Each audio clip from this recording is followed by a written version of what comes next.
할렐루야. 오늘도 새날을 주신 하나님을 찬양합니다. 오늘도 새 하루 주님께서 우리와 동행하십니다. 어떻게 동행하십니까?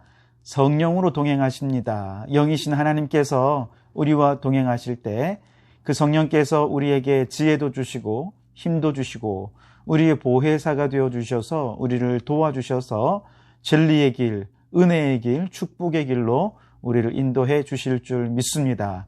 그 성령님을 사모하면서 오늘 마지막 날에 우리 함께 찬양하며 이 하루를 시작하겠습니다. 마지막 날에 내가 나의 영으로 모든 백성에게 부어 주리라.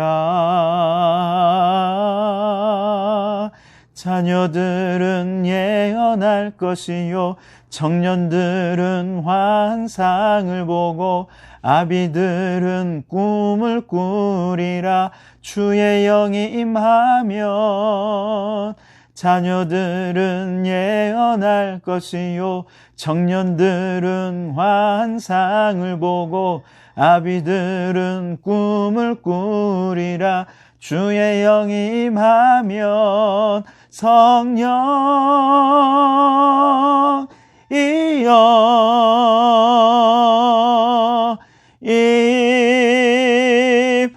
임하소서. 성령이여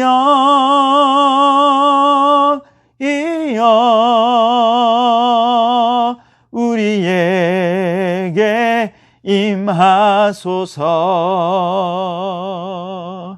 아멘.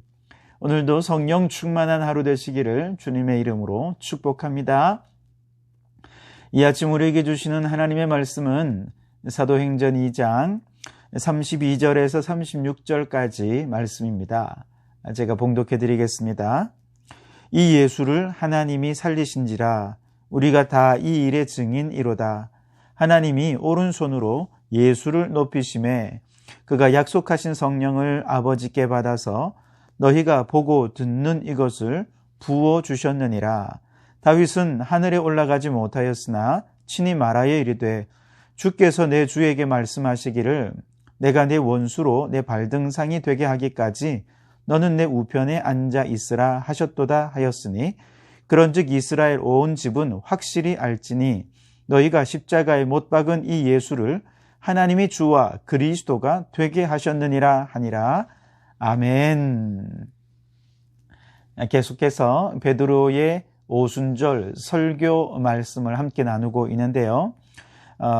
베드로의 설교는 내용상 세 부분으로 나눌 수 있다, 그렇게 말씀을 드렸죠.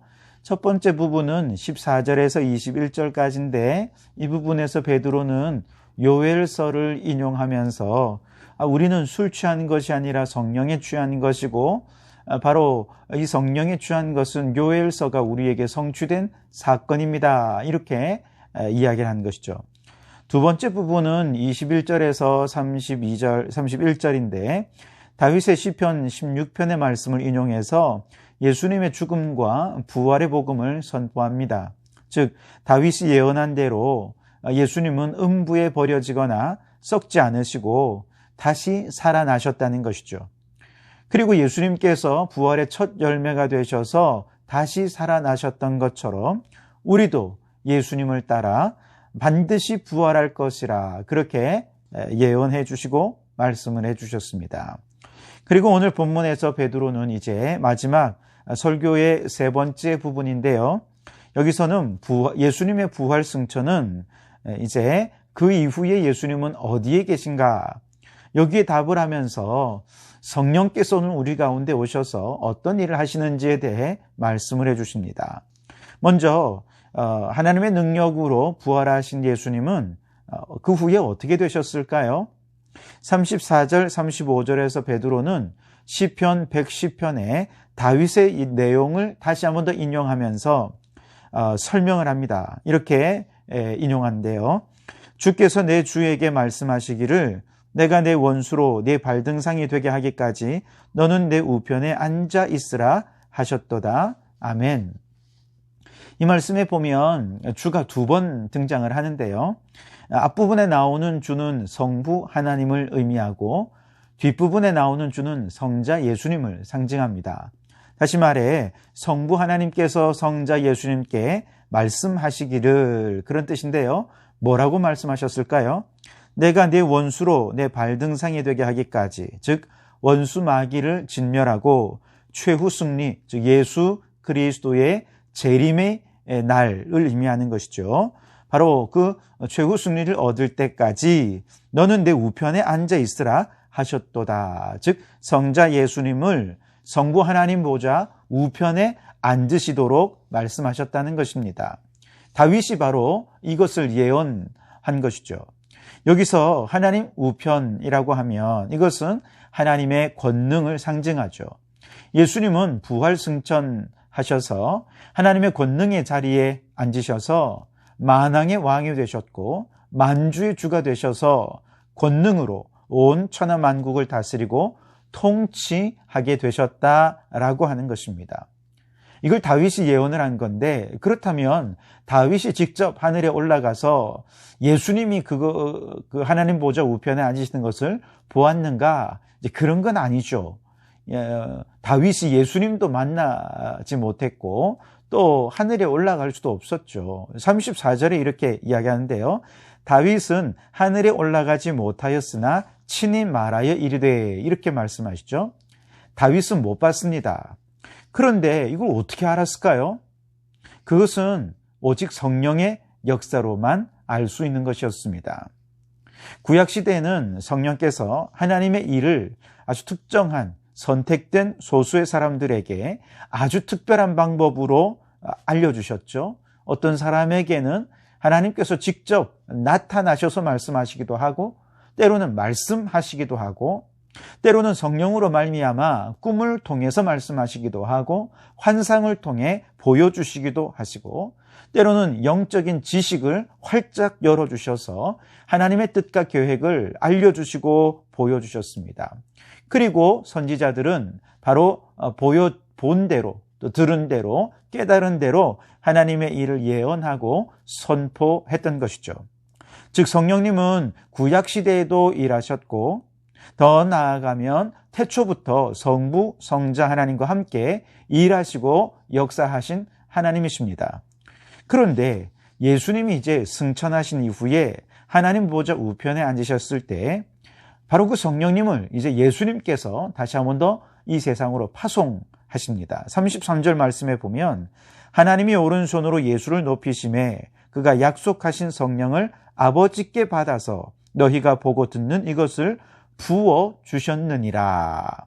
즉 성령님은 성부 하나님께서 파송하신 하나님의 영이십니다. 그뿐만 아니라 성령님은 예수 그리스도께서 하나님 보좌 우편에 앉으셨을 때 세상으로 파송하신 그리스도의 영이기도 하십니다. 왜냐하면 예수님께서 공생의 기간 중에 제자들에게 약속하신 게 있지 않습니까? 예수님께서 제자들에게 자신이 승천하실 것을 예고하셨을 때 제자들이 심히 두려워했습니다. 불안해했습니다. 그때 예수님께서 내가 너희를 고아와 같이 버려두지 않겠다 말씀하시면서 대신에 예수님 대신에 성령님을 보내셔서 영원토록 너희와 함께 있게 하겠다라고 약속해 주셨습니다. 그리고 이렇게 오신 성령님은 진리의 영이시기 때문에 죄로 인해 진리가 어디에 있는지 깨닫지 못하고 방황하는 사람들에게 진리 가운데로 그들을 인도해 주시게 될 것이다 라고 말씀을 해 주셨죠. 이 약속대로 예수님께서 부활 승천하셔서 하나님 보좌 우편에 앉으셨을 때 성부 하나님께로부터 성령을 받아서 세상으로 파송해 주셨는데, 이때의 성령의 파송을 33절 말씀에 성령을 부어 주셨다 이렇게 표현을 합니다. 왜 이것을 부어 주셨다 이렇게 표현을 할까요? 보통은 성령이 임하셨다 이렇게 표현하지 않습니까? 그 이유도 비슷합니다. 아까 말씀드린 대로 구약 시대에는 다윗과 같이 특별히 선택된 소수의 사람에게 임하시지 않았습니까? 그러나 이제 예수 그리스도로 말미암아 이 땅에 오시는 성령님은 특별한 사람이 아니라 모든 믿는 사람, 남자든 여자든 젊은이든 노인이든 모든 믿는 사람들에게 성령으로 임하실 것이기 때문에 이거를 단지 임하신다가 아니라 부어주신다 이렇게 표현을 한 것이죠. 18절 말씀에도 보면 그때에 내가 내 영을 내 남종과 여종들에게 부어주리니 그들이 예언할 것이다 그렇게 말씀하시죠. 즉 남종이든 여종이든 모든 사람들에게 이 새 시대에는 성령께서 모든 사람에게 임하신다 하는 것을 부어주신다라는 표현으로 얘기한 것이죠. 차별 없이 임하시는 성령님을 곧 부어주시는 성령님이라 이렇게 표현을 하고 있는 것입니다. 자, 성령님께서 이렇게 남녀노소 모든 사람들에게 임하실 때 어떤 일을 하시는가? 다윗은 이렇게 성령이 임하셨을 때 예언을 했죠. 성령을 받아서 예언을 했습니다. 예수님께서 하나님 보좌 우편에 앉으실 것을 예언을 했죠. 그처럼 남녀노소 모든 사람에게 성령이 부어지게 되면 이제 성령 받은 모든 사람이 하나님의 구원의 계획에 대해서 그 놀라운 비밀과 또 그 신비를 깨닫게 되고 많은 사람들에게 예언을 하게 될 텐데 이제는 이것을 예언이라 이렇게 부르지 않고 증언이라 이렇게 부를 것입니다. 왜냐하면 구약시대 때 예수 그리스도를 통해 행하실 하나님의 구원의 계획은 미래의 일이었습니다. 그러나 지금 제자들에게 그리고 오늘 우리들에게 예수님께서 행하신 구원의 사역은 이미 과거형입니다. 그러니 과거의 사람들은 예수님에 대해 예언을 했지만 제자들로부터 오늘 우리들은 그 예수님에 대해 증언하는 증거자가 되는 것이죠. 32절에 우리가 다 이 일의 증인이로다 그렇게 말씀을 하십니다. 이미 하나님의 구원의 계획은 예수 그리스도로 말미암아 성취되었습니다. 마가다락방에 120명의 제자들에게 성령이 부어졌을 때 성령께서 이러한 하나님의 구원의 계획을 제자들에게 다 알려주셨습니다. 깨닫게 하셨습니다. 믿어지게 하셨습니다. 그래서 우리는 우리가 믿는 바를 증언하는 증인이다 이렇게 말한 것이죠. 그리고 그 성령께서 오늘 우리 이 시대에 각 사람 위에도 임하십니다.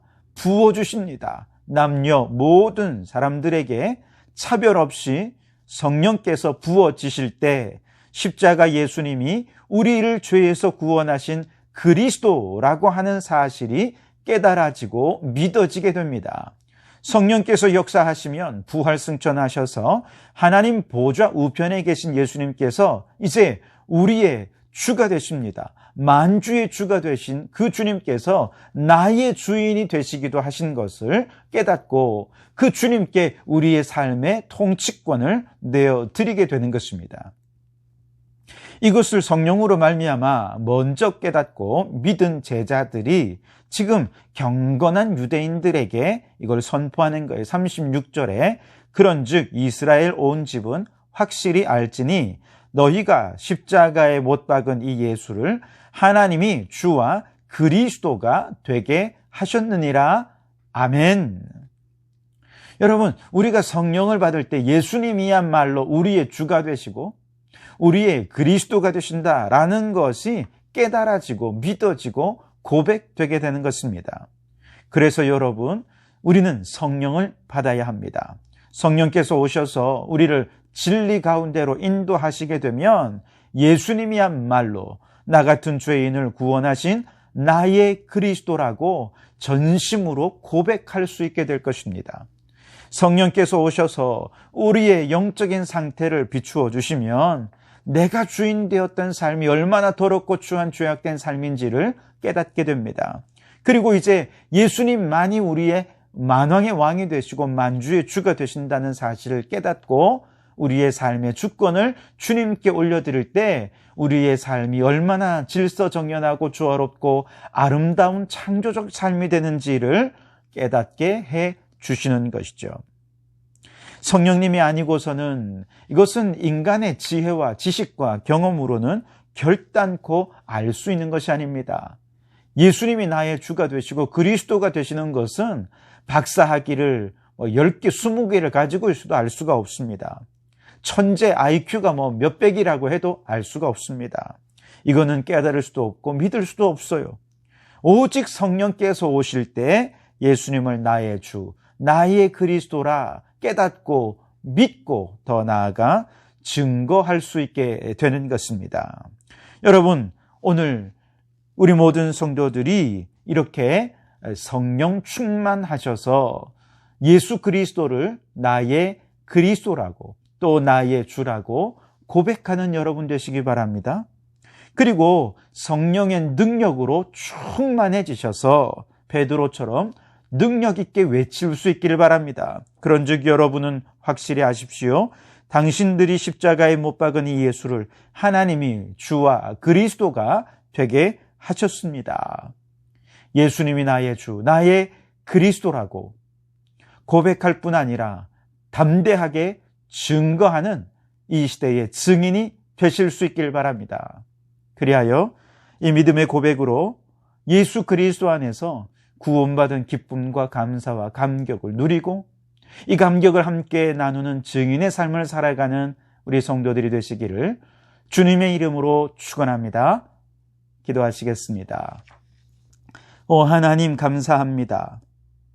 하나님의 일에 대해 너무나도 무지한 우리들에게 성령님을 보내어 주셔서 하나님이 예수 그리스도를 통해 행하신 이 놀랍고 신비로운 일들을 깨닫게 해주시니 감사합니다.